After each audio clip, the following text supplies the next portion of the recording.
Nih, yang tes datanya ini jawabannya benar atau salah. Benar pasti angkanya 1, salah angkanya 0. Jadi 101010 ya. Nah, ini cara memvalidasinya ya, karena ini yang tes, kalau tadi non tes sekarang tes, berbeda itunya, berbeda caranya tentunya, karena berbeda. Yang satu tes hanya 2 jawaban benar dan salah, kan PG Pak, PG ABCD. Iya, kalau dijawab benar pasti 1, kalau dia jawab salah pasti 0. Jadi maksud saya instrumennya bukan benar salah saja untuk pilihan ganda, untuk esai juga. Kalau siswa menjawabnya salah pasti 0, ya. Siswa menjawabnya benar pasti 1. Itu maksudnya yang tes.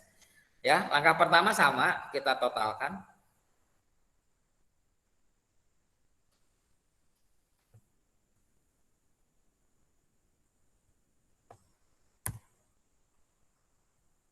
Ini totalnya. Tuh. Nah, disiapkan ada P, Q, R, P, Q, ya, R dan lain-lain. P adalah persentase jawaban benar, ya. Jumlah total ini, jumlah total jawaban yang benar dibagi jumlah soal. Untuk P, saya besarkan sedikit. Untuk mencari valid tidak valid nih, jalannya panjang. Ya. Jadi jumlah jawaban benar dibagi jumlah soal, jumlah siswa. Jumlah siswa yang memvalidasi. Ini bukan sampel ya. Yang tadi yang tes itu berarti siswa yang sudah belajar materi yang akan diteliti. Berarti kalau teman-teman penelitiannya pada kelas 4, uji validasinya dilakukan pada kelas 5. Ya, gampangnya itulah. Jangan susah-susah. Pak, ada yang kelas 4 lain tapi dia sudah belajar. Boleh. Tapi saya emang nggak ambil pusing. Yang jelas pasti sudah belajar materi ini pasti kelas 5 gitu kan. Yang gampang. Iya, Ya. Pak. Jadi pertama adalah jumlah total, ya. Tuh. Jumlah total jawaban yang benar dibagi jumlah siswa yang melakukan uji validasi. 30 siswa berarti bagi 30. Kalau yang Q-nya sebaliknya, ya, yang salah. Berarti tinggal 1 dikurangi 0,8. Jadi jumlah ini harus 100% atau 1.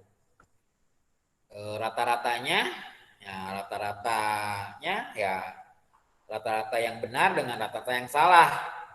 Ya, di rata-rata. Kemudian kalau ini per butir soal. Ya, kalau yang rata-rata ini. Tapi kalau ini ratanya yang skor total, yang paling bawah belakang nih. Nanti akan kita bandingkan.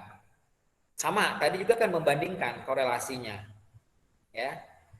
Berarti rata-rata, kalau ini rata-rata per butir soal, kalau rata-rata skor ini adalah yang jumlah total per siswa ini. Ya, yang ini 32, ini 30. Standar deviasinya untuk setiap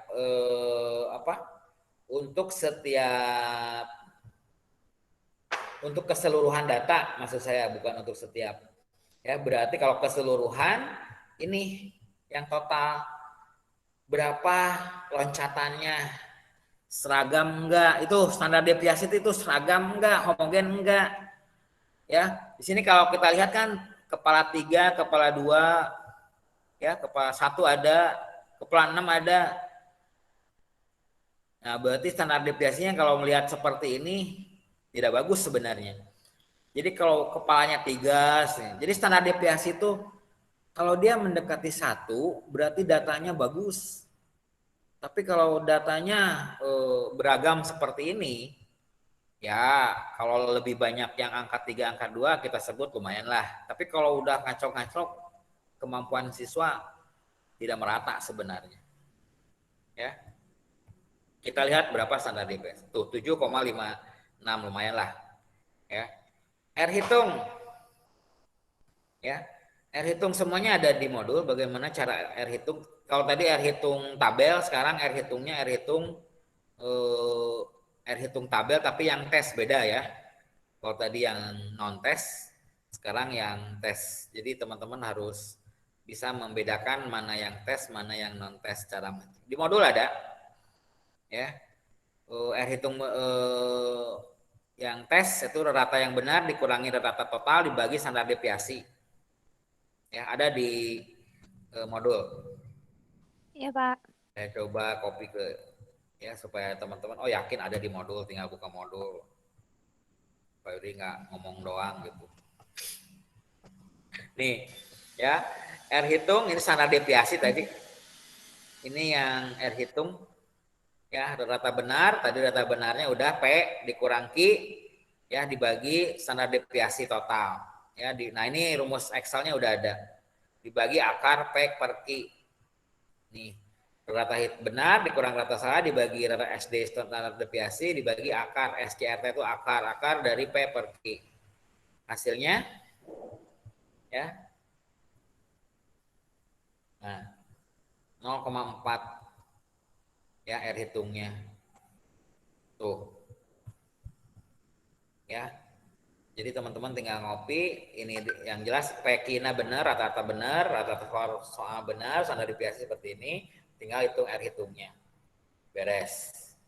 Nah, R tabel sama ngitungnya kayak tadi ya. Tinggal di copy saja.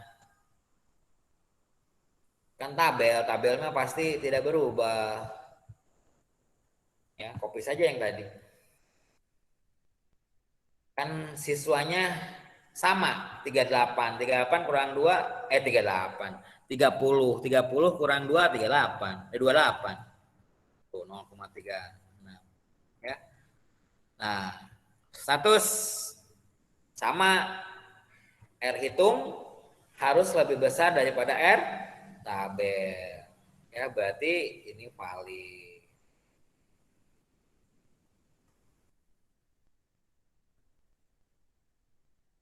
Ya valid, tinggal ngitung yang selanjutnya.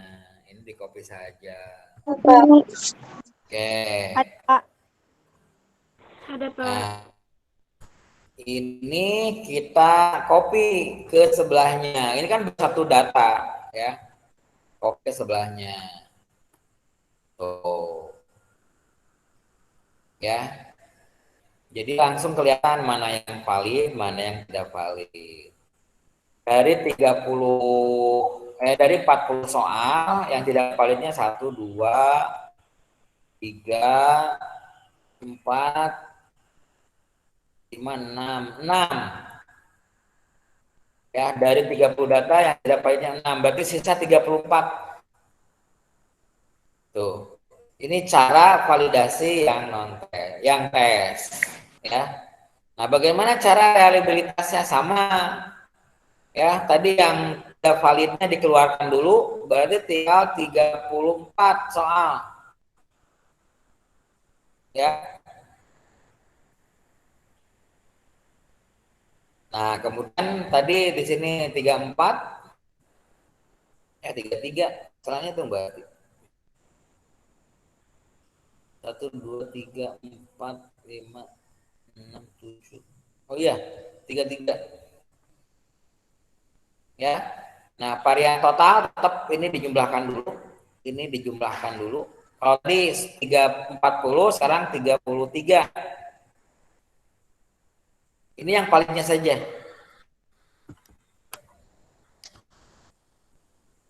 Ini yang palingnya saja.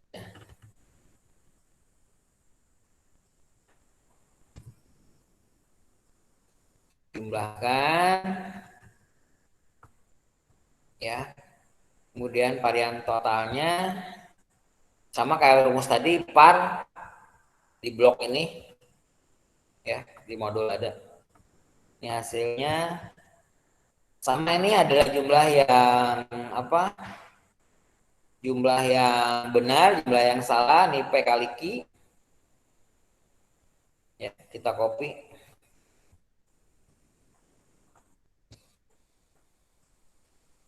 Yang ini jumlah yang benar, ini jumlah yang salah, rata-rata yang salah, persentase ya. Persentase yang benar, persentase yang salah, nih P kali Q.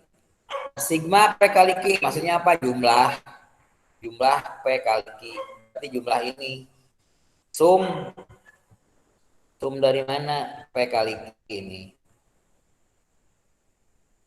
Enter. Ya. Kok.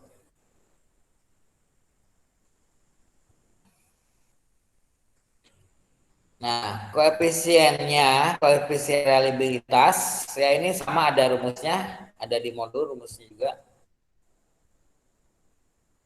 Saya coba kopikan.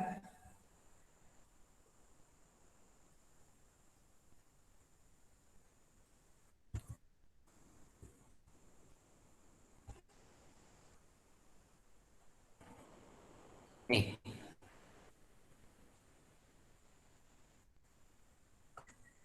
Ya.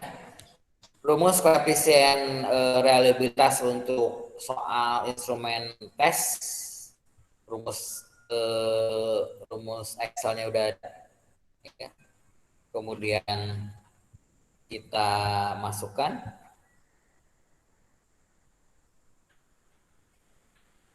Ya, ke sini. 0,92. Di atas 0,7. Berarti statusnya apa? Halo. Koefisiennya 0,92. Berarti statusnya apa nih? Reliability atau tidak? Reliabilitas, Pak. Reliability kenapa? Karena lebih besar dari koefisien R20-nya. Karena lebih dari 0,7 ya, sehingga kesimpulannya adalah reliabilitas. Berarti soal tes ini bisa dilanjutkan untuk penelitian. Itu ya hanya satu kata yang kita cari dari sekian hitungan yang banyak ini. Ya. Nah, lalu Pak, kalau sudah reliabilitas instrumen saya tes maupun non tes, bagaimana selanjutnya? Ya selanjutnya dadakanlah penelitian. Ya, instrumen tadi teman-teman setelah divalidasi berkurang soalnya, kemudian diuji reliabilitas, soalnya valid, ya reliability, berarti soal kita, instrumen kita itu layak atau akurat untuk diujikan, untuk penelitian.